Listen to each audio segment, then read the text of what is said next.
رب کو منا گئے دیوبند کے ستارے، دنیا پہ چھا گئے ہیں دیوبند کے ستارے۔ اس پہ دو باتیں الزامی یاد رکھیں۔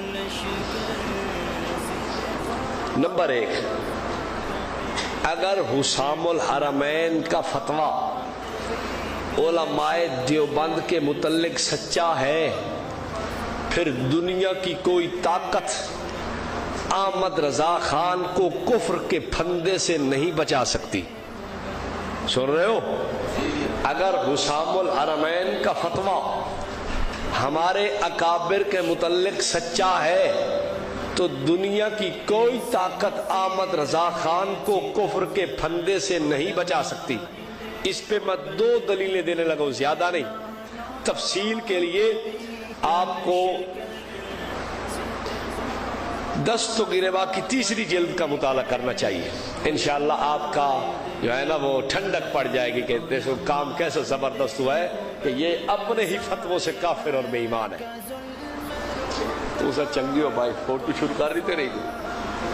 چلو توجہ، ایک بات، مولوی احمد رضا خان کی دوستی تھی عبد الباری فرنگی محلی سے۔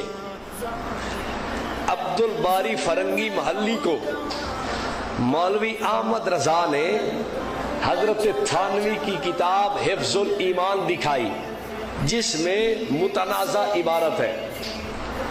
عبد الباری فرنگی محلی کہنے لگا اس میں تو کسی قسم کی کوئی توہین اور گستاخی نہیں ہے۔ احمد رضا نے مثال سے سمجھایا، اس نے کہا نہیں کوئی گستاخی نہیں بنتی۔ احمد رضا خاموش ہو گیا اور اخیر تک اپنی دوستی اور محبت کو برقرار رکھا۔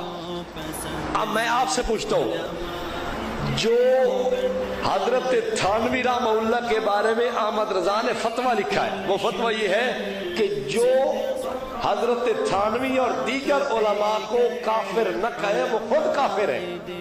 اب بتاؤ اس فتوے کی زد میں عبد الباری فرنگی محلی آنا چاہیے تھا یا نہیں؟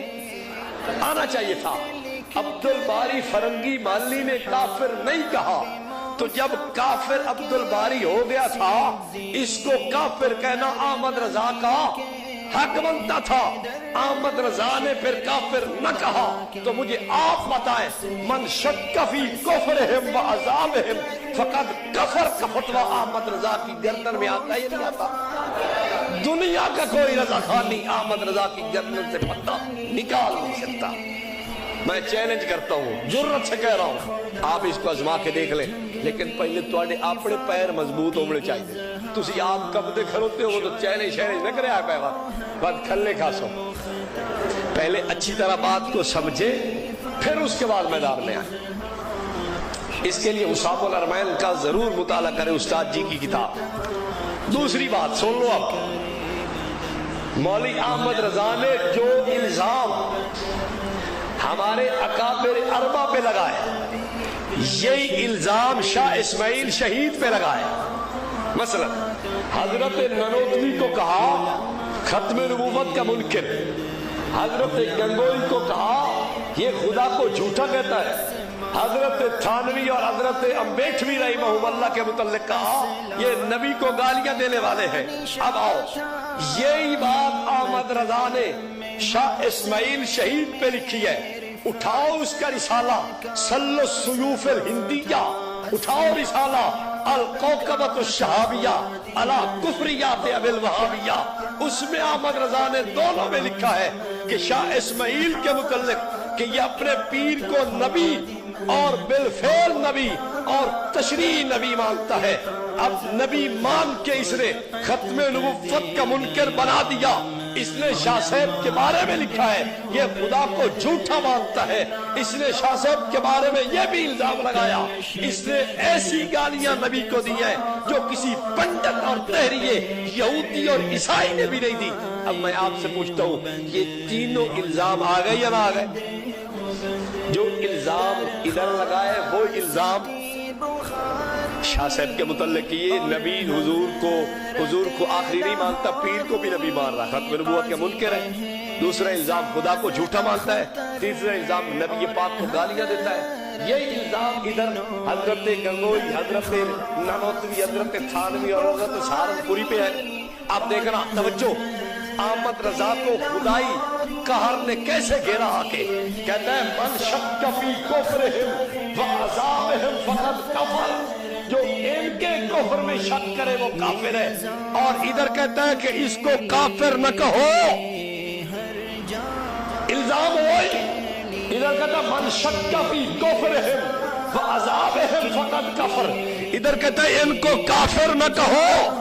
علماء محتاطین کافر نہ کہے، ان کو کافر نہیں کہنا چاہیے۔ میں مسلمان سمجھتا ہوں، میں آپ سے پوچھتا ہوں، یہ الزام ان چار پہ ہو تو کافر ہے، یہ الزام حضرت مولانا شاہ اسماعیل پہ ہو تو وہ مسلمان ہے۔ خدا کی تلوار احمد رضا پہ گلے میں آئی کہ جو فتویٰ ان چار پہ لگایا اپنے گلے میں آیا یا نہیں آیا؟ کہتا ہے ان کو کافر نہیں کہے گا تو خود کافر۔ یہی الزام شاہ اسماعیل شہید پہ اور کہتا ہے کافر نہ کہو۔ تو یہ فتویٰ کس کے لیے آیا تھا؟ اصحاب الحرمین کا فتویٰ احمد رضا اپنے لیے لایا ہے، ہمارے لیے نہیں لایا۔ اور بات سمجھ آئی ہے؟